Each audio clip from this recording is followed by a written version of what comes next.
Chapter 17. The Hunting of the White Stag. The battle was all over a few minutes after their arrival. Most of the enemy had been killed in the first charge of Aslan and his companions, and when those who were still living saw that the witch was dead, they either gave themselves up or took flight. It was strange to her to see Peter looking as he looked now. His face was so pale and stern, and he seemed so much older. "It was all Edmund's doing, Aslan," Peter was saying. "We'd have been beaten if it hadn't been for him. The witch was turning our troops into stone right and left, but nothing would stop him. He fought his way through 3 horses to where she was just turning one of your leopards into a statue, and when he reached her, he had sense to bring his sword smashing down on her wand instead of trying to go for her directly and simply getting made a statue himself for his pains. That was the mistake all the rest of us were making. Once her wand was broken, we began to have some chance. If we hadn't lost so many already. He was terribly wounded. We must go and see him." They found Edmund in charge of Mrs. Beaver a little way back from the fighting line. He was covered with blood. His mouth was open and his face a nasty green color. "Quick, Lucy," said Aslan. And then, almost for the first time, Lucy remembered the precious cordial that had been given her for a Christmas present. Her hands trembled so much that she could hardly undo the stopper, but she managed it in the end and poured a few drops into her brother's mouth. "There are other people wounded," said Aslan, while she was still looking eagerly into Edmund's pale face and wondering if the cordial would have any result. "Yes, I know," said Lucy crossly. "Wait a minute." "Daughter of Eve," said Aslan in a graver voice, "others also are at the point of death. Must more people die for Edmund?"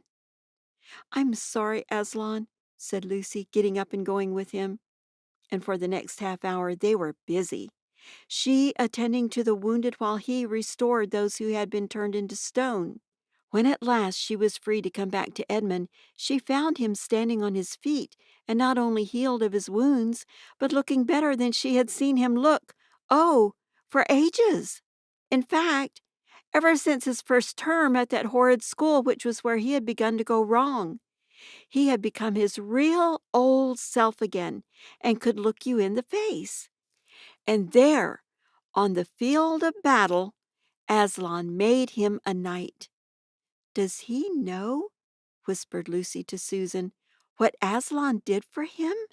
Does he know what the arrangement with the witch really was?" "Hush!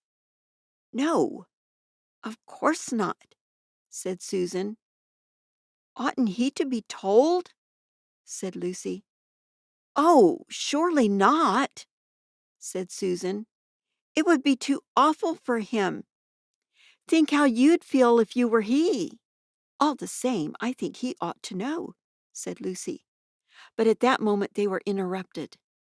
That night they slept where they were. How Aslan provided food for them all, I don't know, but somehow or other they found themselves all sitting down on the grass to a fine high tea at about 8 o'clock.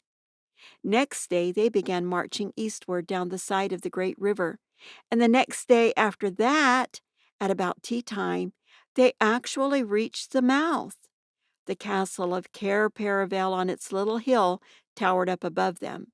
Before them were the sands, with rocks and little pools of salt water and seaweed, and the smell of the sea, and long miles of bluish-green waves breaking forever and ever on the beach.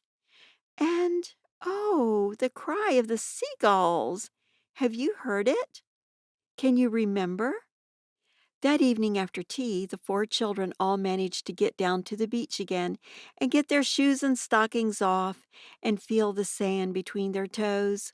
But next day was more solemn, for then, in the great hall of Cair Paravel, that wonderful hall with the ivory roof and the west wall hung with peacock's feathers, and the eastern door which looks toward the sea in the presence of all their friends and to the sound of trumpets, Aslan solemnly crowned them and led them to the 4 thrones amid deafening shouts of, "Long live King Peter!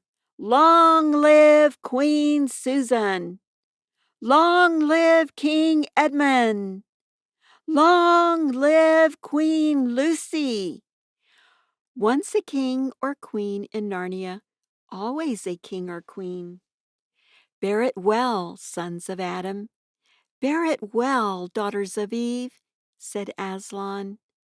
So the children sat on their thrones, and scepters were put into their hands, and they gave rewards and honors to all their friends, to Tumnus the fawn, and to the beavers, and giant Rumblebuffin, to the leopards and the good horses, and to the lion. And that night there was a great feast in Caraparavel, and revelry and dancing, and gold flashed, and wine flowed, and there was much music inside. But amid all these rejoicings, Aslan himself quietly slipped away, and when the kings and queens noticed that he wasn't there, they said nothing about it, for Mr. Beaver had warned them. "He'll be coming and going," he had said. "One day you'll see him, and another you won't. He doesn't like being tied down, and of course, he has other countries to attend to. It's quite all right. He'll often drop in. Only you mustn't press him. He's wild, you know. He's not a tame lion."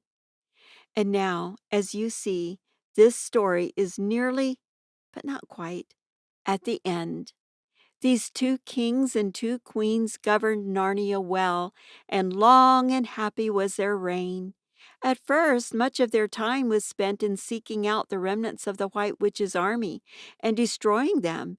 And indeed, for a long time, there would be news of evil things lurking in the wilder parts of the forest. But in the end, all their foul brood was stamped out, and they made good laws and kept the peace, and saved good trees from being unnecessarily cut down, and liberated young dwarfs and young horses who were being sent to school, and generally stopped busybodies and interferers, and encouraged ordinary people who wanted to live and let live. And they drove back the fierce giants, quite a different sort from giant Rumblebuffin, on the north of Narnia when these ventured across the frontier, and they entered into friendship and alliance with countries beyond the sea, and paid them visits of state and received visits of state from them. And they themselves grew and changed as the years passed over them. And Peter became a tall and deep-chested man and a great warrior, and he was called King Peter the Magnificent. And Susan grew into a tall and gracious woman with black hair that fell almost to her feet. And the kings beyond the seas began to send ambassadors asking for her hand in marriage, and she was called Susan the Gentle. Edmund was a graver and quieter man than Peter, and great in counsel and judgment. He was called King Edmund the Just. But as for Lucy, she was always happy and golden-haired, and all princes in those parts desired her to be their queen, and her own people called her Queen Lucy the Valiant. So they lived in great joy, and if ever they remembered their life in this world, it was only as one remembers a dream. And one day it fell out that Tumnus, who was a middle-aged fawn by now and beginning to be stout, came down river and brought them news that the white stag had once more appeared in his parts.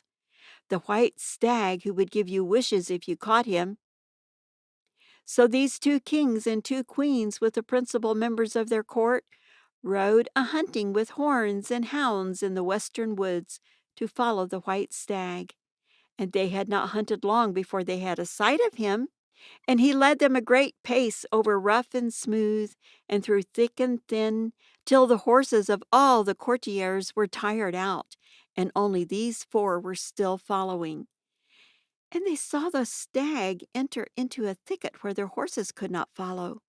Then said King Peter, for they talked in quite a different style now, having been kings and queens for so long.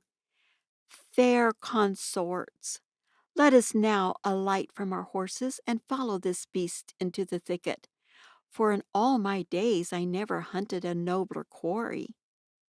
"Sir," said the others, "even so let us do." So they alighted and tied their horses to trees and went on into the thick wood on foot. And as soon as they had entered it, Queen Susan said, "Fair friends, here is a great marvel, for I seem to see a tree of iron." "Madam," said King Edmund, "if you look well upon it, you shall see it is a pillar of iron, with a lantern set on the top thereof." "By the lion's mane, a strange device," said Peter, "to set a lantern here where the trees cluster so thick about it, and so high above it, that if it were lit it should give light to no man." "Sir," said Queen Lucy, "by likelihood when this post and this lamp were set here, there were smaller trees in the place, or fewer, or none. For this is a young wood, and the iron post is old." And they stood looking upon it. Then said King Edmund, "I know not how it is, but this lamp on the post worketh upon me strangely. It runs in my mind that I have seen the like before, as it were in a dream, or in the dream of a dream." "Sir," answered they all, "it is even so with us also." "And more," said Queen Lucy, "for it will not go out of my mind that if we pass this post and lantern, either we shall find strange adventures, or else some great change of our fortunes." "Madam," said King Edmund, "the like foreboding stirreth in my heart also." "And in mine, fair brother," said King Peter. "And in mine too," said Queen Susan. "Wherefore by my counsel we shall lightly return to our horses and follow this white stag no further." "Madam," said King Peter, "therein I pray thee to have me excused. For never since we four were kings and queens in Narnia have we set our hands to any higher matter, as battles, quests, feats of arms, acts of justice, and the like, and then given over. But always what we have taken in hand, the same we have achieved." "Sister," said Queen Lucy, "my royal brother speaks rightly, and it seems to me we should be shamed if for any fearing or foreboding we turned back from following so noble a beast as now we have in chase. And it seems to me we should be shamed if for any fearing or foreboding we turn back from following so noble a beast as now we have in chase." "And so say I," said King Edmund, "and I have such desire to find the signification of this thing that I would not by my good will turn back for the richest jewel in all Narnia and all the islands." "Then, in the name of Aslan," said Queen Susan, "if ye will all have it so, let us go on and take the adventure that shall fall to us." So these kings and queens entered the thicket, and before they had gone a score of paces, they all remembered that the thing they had seen was called a lamp-post. And before they had gone 20 more, they noticed that they were making their way not through branches, but through coats. And next moment, they all came tumbling out of a wardrobe door into the empty room. And they were no longer kings and queens in their hunting array, but just Peter, Susan, Edmund, and Lucy in their old clothes. It was all the same day, and the same hour of the day, on which they had all gone into the wardrobe to hide. Mrs. McReady and the visitors were still talking in the passage, but luckily they never came into the empty room, and so the children weren't caught. And that would have been the very end of the story if it hadn't been that they felt they really must explain to the professor why 4 of the coats out of his wardrobe were missing. And the professor, who was a very remarkable man, didn't tell them not to be silly or not to tell lies, but believe the whole story. "No," he said, "I don't think it will be any good trying to go back through the wardrobe to get the coats. You won't get into Narnia again by that route. Nor would the coats be much use by now if you did." "Eh? What's that?" "Yes, of course, you'll get back to Narnia again some day. Once a king in Narnia, always a king in Narnia. But don't go trying to use the same route twice. Indeed, don't try to get there at all. It'll happen when you're not looking for it. And don't talk too much about it, even among yourselves. And don't mention it to anyone else unless you find that they've had adventures of the same sort themselves." "What's that? How will you know?" "Oh, you'll know all right. Odd things they say. Even their looks will let the secret out. Keep your eyes open. Bless me, what do they teach them at these schools?" And that is the very end of the adventure of the wardrobe. But if the professor was right, it was only the beginning of the adventures of Narnia. End of the book, The Lion, the Witch, and the Wardrobe by C.S. Lewis.